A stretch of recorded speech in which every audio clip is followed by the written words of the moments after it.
রাজধানী ঢাকার মেট্রো রেলে এখন যাত্রী ঠাসাঠাসি করে চলাচল করছে। বিশেষ করে অফিস শুরু ও ছুটির ব্যস্ত সময়ে অনেকেই প্রথম চেষ্টায় মেট্রো রেলে উঠতে পারছেন না। এরপরও যাত্রী ভাড়া থেকে মেট্রো রেলে যে আয় হয় তা দিয়ে ঋণ পরিশোধ করা যাবে না। মেট্রো রেলের বর্তমানে আয়ের ধারা এবং ঋণের কিস্তি পরিশোধের পরিমাণ বিশ্লেষণ করে এই ধারণা পাওয়া গেছে।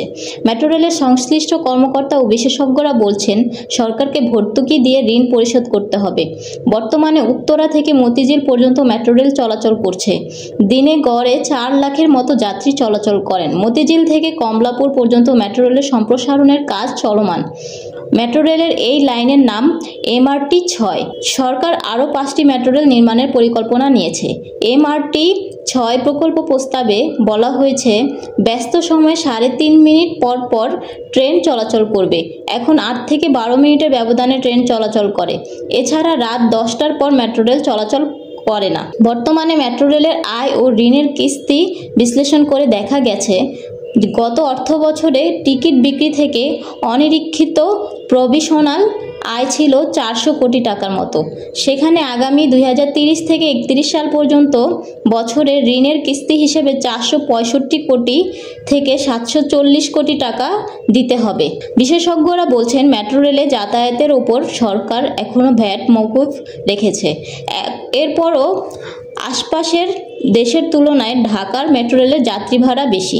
এ অবস্থায় ভাড়া বাড়িয়ে আয় বৃদ্ধি করার সুযোগ খুব একটা নেই। মেট্রো রেলে চলাচল বাড়ানো, স্টেশনের কাছে গাড়ি পার্কিং ও বিপণী বিতান ভাড়া দিয়েও আয় বৃদ্ধির সুযোগ আছে। 2012 সালে উত্তরা থেকে মিরপুর এবং ফার্মগেট হয়ে মতিঝিল পর্যন্ত মেট্রো রেল নির্মাণের প্রকল্প নেওয়া হয়। প্রথম পর্যায়ে 2022 সালের 28 ডিসেম্বর উত্তরা থেকে আগারগাঁও পর্যন্ত মেট্রো রেল চালু করা হয়। 2023 সালের 4 নভেম্বর চালু হয় আগারগাঁও থেকে মতিঝিল অংশ। শুরুতে মতিঝিল পর্যন্ত এই মেট্রো রেল নির্মাণের পরিকল্পনা থাকলেও পরে তা কমলাপুর পর্যন্ত সম্প্রসারিত করা হয়। এখন সব মিলিয়ে প্রকল্পের ব্যয় দাঁড়িয়েছে 33,472 কোটি টাকা। এর মধ্যে প্রায় 59% অর্থ জাপানের আন্তর্জাতিক সহায়তা সংস্থা জাইকার কাছ থেকে ঋণ হিসেবে নেওয়া হয়েছে। ঢাকায় মেট্রো রেল নির্মাণ ও পরিচালনার দায়িত্বে রয়েছে Dhaka Mass Transit Company limited.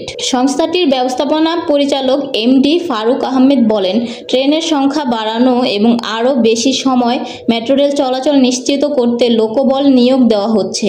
অপ্রয়োজনীয় খরচ কমানোর চেষ্টা চলছে। এছাড়া টিকিট বিক্রির বাইরে স্টেশনগুলোর অব্যবহৃত জায়গায় দোকান বরাদ্দ দিয়ে আয় বাড়ানোর চেষ্টা চলছে।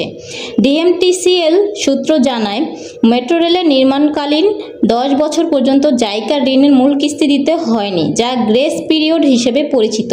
2023 সালের জুন থেকে সীমিত আকারে ঋণের কিস্তি পরিশোধ শুরু হয়েছে। এ পর্যন্ত 75 কোটি টাকার মতো পরিশোধ করা হয়েছে। এবছর আরও 10 কোটি টাকা পরিশোধ করতে হবে। তবে আগামী বছরের মে থেকে বড় অঙ্কের ঋণ পরিশোধ করতে হবে। সব মিলিয়ে তখন থেকে পরবর্তী 1 বছরে প্রায় 465 কোটি টাকা কিস্তি পরিশোধ করতে হবে। DMTCL সূত্রে জানিয়েছে, এরপর পর্যায়ক্রমে ঋণের কিস্তি পরিশোধের পরিমাণ আরও বাড়বে। 2030 থেকে 31 সাল পর্যন্ত 5 বছরে MRT 6 নির্মাণে নেওয়া ঋণের কিস্তি হিসেবে 3,700 কোটি টাকার বেশি পরিশোধ করতে হবে। অর্থাৎ এই সময় গড়ে বছরে 740 কোটি টাকা ঋণের কিস্তি বাবদ পরিশোধ করতে হবে। মেট্রো রেল নির্মাণে জাইকার সঙ্গে ঋণ চুক্তি করেছে সরকারের অর্থ মন্ত্রণালয়ের অধীন অর্থনৈতিক সম্পর্ক বিভাগ ERD। অন্যদিকে মেট্রো রেল কর্তৃপক্ষ টিকিট বিক্রয় আয় থেকে ঋণ বাবদ অর্থ মন্ত্রণালয়কে টাকা পরিশোধ করে। অর্থ মন্ত্রণালয় জাইকার ঋণ পরিশোধ করে। MRT 6 প্রকল্পের জন্য 5টি আলাদা চুক্তির মাধ্যমে জাইকার কাছ থেকে 19,718 কোটি টাকা ঋণ নেওয়া হয়েছে। এই ঋণ সুদ আসলে প্রতি বছর 2টি কিস্তিতে আগামী 30 বছরে পরিশোধ করতে হবে।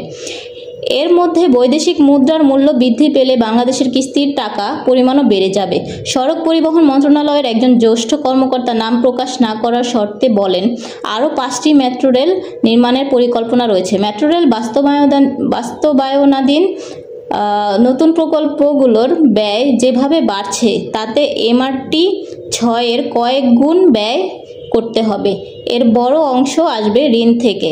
ওই কর্মকর্তা বলেন, বিপুল এই ঋণ মেট্রো রেলের আয় থেকে পরিশোধের সুযোগ নেই, ফলে সরকারকে ভর্তুকি দিয়ে পরিশোধ করতে হবে। তিনি বলেন, এমআরটি লাইন 6 এর ব্যয় নিয়েও প্রশ্ন আছে, ফলে ব্যয় নিয়ে এখনই সচেতন হতে